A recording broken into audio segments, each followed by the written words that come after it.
welcome to Girls Empowered. We're your hosts, Desharnette and Naomi. And thank you for joining us today. Girls Empowered is a show that aims to create conversations about the challenges that women face in a patriarchal society. Today we will be discussing the very prominent issue of gender income inequality.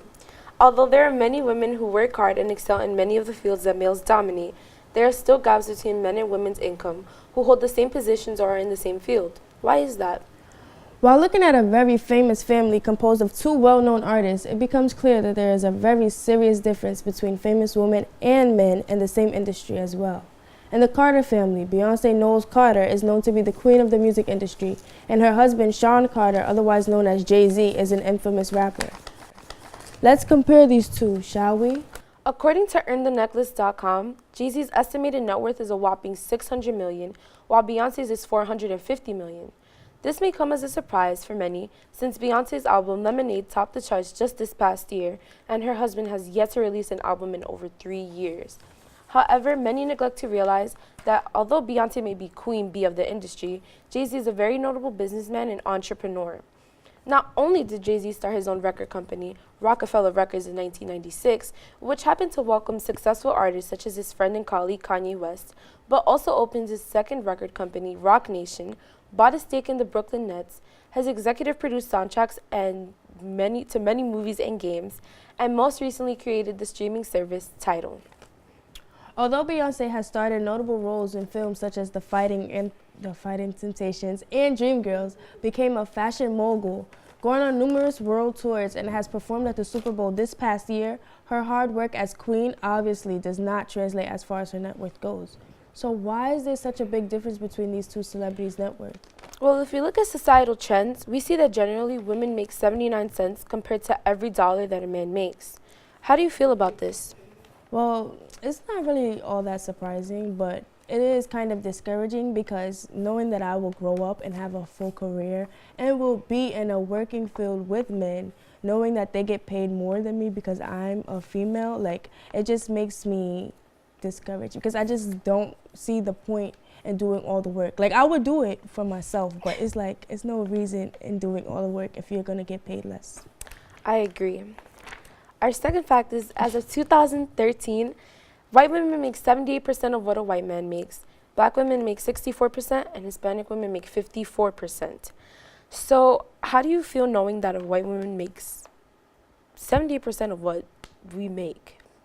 Well, I don't think that it's fair, not only for white women, but for all women, because why can't women make 100% of what a man makes? Like, why does it have to go by race? Yeah, like why does the color of your skin determine the amount that you get paid? Like, I don't think that's fair. Regardless, like, if we've gone like through the same education. Yeah, we all got the same education, all went through all have the same amount of experience, but we get paid less. Like, I don't understand. I don't understand why white women would make more than me.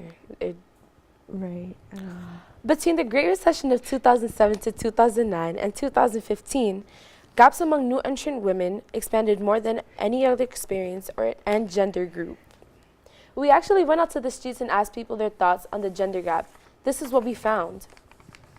So my name is Desharnette Prince. I'm here in East Harlem. We're here to ask people about the gender wage pay gap. Let's see what they say. So first question I would like to ask you is, do you know what the gender wage pay gap is? No. No, I don't. I know that women get paid less than men nowadays. The gender wage gap is women get paid less than men, but they do the same exact work and they have the same exact experience and the same level of education, but they still get paid less than men. Every dollar that a man makes, a woman makes 79 cents. So do you think that it's fair that women get paid less than men? No, I don't. I actually know what the wage page, what it means, the gap is. I didn't know the actual number. Yeah. Do you know the exact amount? I'm not sure if this is exact, but I think it's like 71 cents to $1, something like that. That was good. Why do you think the gender wage pay gap exists? Wow, that's a long, deep question and could take hours to answer. But I think that the problem is that people are seeing it as women versus men and not looking at people as human beings. So when a person goes into a job interview, it should be based on their experience and not based on whether it's a male or a female? Well, I think since like during American history, there has always been a difference between males and females, and males have usually been more dominant. I mean, I know even my mom, when she started out working, she didn't get paid as much as men, and it's just something that's always been there. And unfortunately, this country's never been able to make equal pay for men and women yet. And what factors do you think contribute to the gender pay gap? I just think people are just not being fair and they're only thinking about themselves. Do you think that women know they are getting paid less than men? Women are very aware of it because I have, obviously we are being asked this. Yeah. So yeah, women are aware, but I feel like they're too afraid of men's power to actually do anything. Do you think there's anything that we can do to get rid of the gender wage gap? I mean, protests could help. They should actually do something knowing that they make less money, but they aren't actually doing anything to help themselves.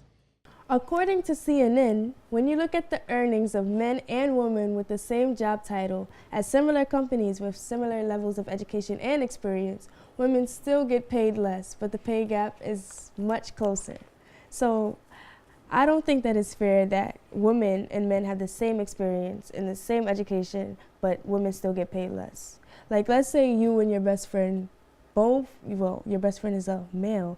You both go to the same high school, graduate, and then you both go to college, get your bachelor's, associate's, or your master's degree, or whatever you need, And and then you graduate, we end up going to the same, into the same workforce, and we end up working at the same job. Yeah. At the same, with the same position. I feel like it would be unfair because I don't understand why I as a female would get paid less than you. Right. If we have the same job. The same experience. And the same experience, because just because you're a man and just because I'm losing a couple cents out of my pocket, that's still money I need. Right.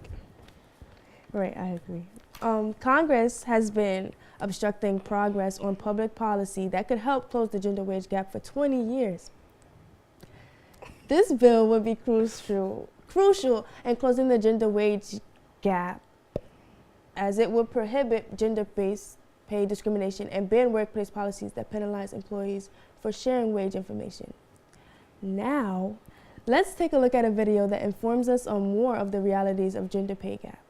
I want to begin with a broad observation. There is a gender pay gap among full-time workers around the world. But the size of the gender pay gap varies dramatically by country. Like in New Zealand, women working full-time make on average 90 cents for every dollar that a man working full-time makes, whereas in South Korea that number is just 62 cents. When it comes to calculating the pay gap in the United States, a lot depends on what exactly you're calculating. Like by hourly wage, the pay gap is about 16%. By weekly take-home pay, it's between 18 and 19%. By annual earnings, it's around 21%. The fuzziness here speaks to the complexity of what we're about to get into, but basically men on average work more hours than women on average. Actually, nope, they don't, but men work more paid hours. Right, but so this 16 to 21% number just looks at all full-time workers. It doesn't account for differences in education or skills or experience or occupation. When you factor all that stuff in, the pay gap shrinks to somewhere between 4 and 8% depending on who's doing the math.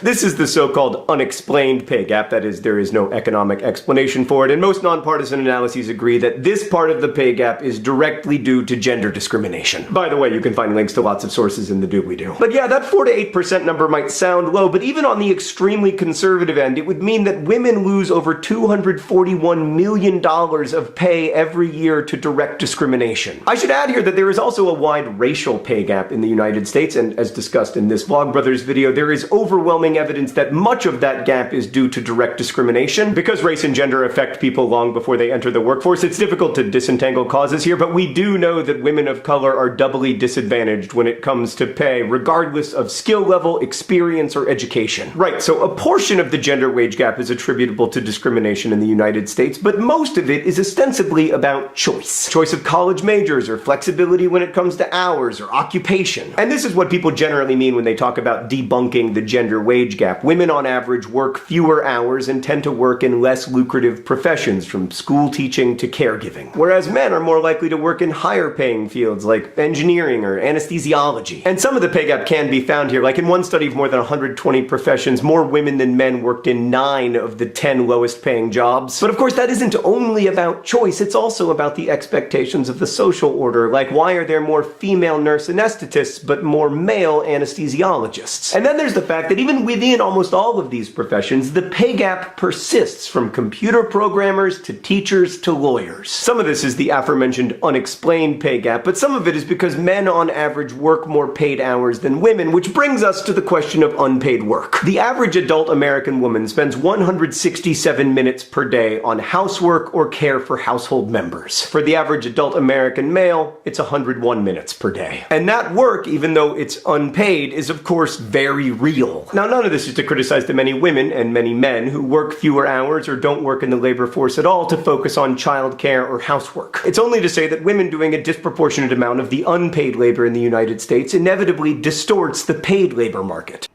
The pay gap doesn't remain static as a woman ages, the report found. While the difference between men and women's earnings is small when they're in their early 20s, it grows as a woman enters later decades of life. Women between 55 to 64 earn about 23% less than men in their age group, compared with a difference of just 2% for women and men between 16 to 24. Over time, pay differences snowball into a startlingly large amount of lost earnings.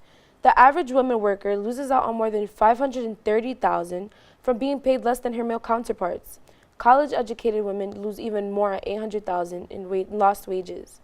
Wow, I don't think that that's fair, because I'm going to college and I'm paying for education so that in the long run I can have a good enough job and be stable in life. But $800,000, that's a lot of money. It really is a lot It really is a lot. And for me to be paying all that money just to get like cut paid short less in the end, of that dollar that a man is making. 79 cents. 79 cents for every dollar lose. During the 2016 presidential election campaign, candidates offered their opinions on where they stood regarding equal pay between men and women, and the differences were clear. Donald Trump stated that a woman should be paid as much as a man as long as she does as good of a job as a man. But Hillary Clinton stated that too many people view it as a women's issue as opposed to what it truly is. It's an economic growth issue. Such differences are key, as one drew attention to the problem while the other did not. Many people think and believe that the gender wage gap is a thing of the past, that women's rights is no longer an issue, and that the world has significantly changed.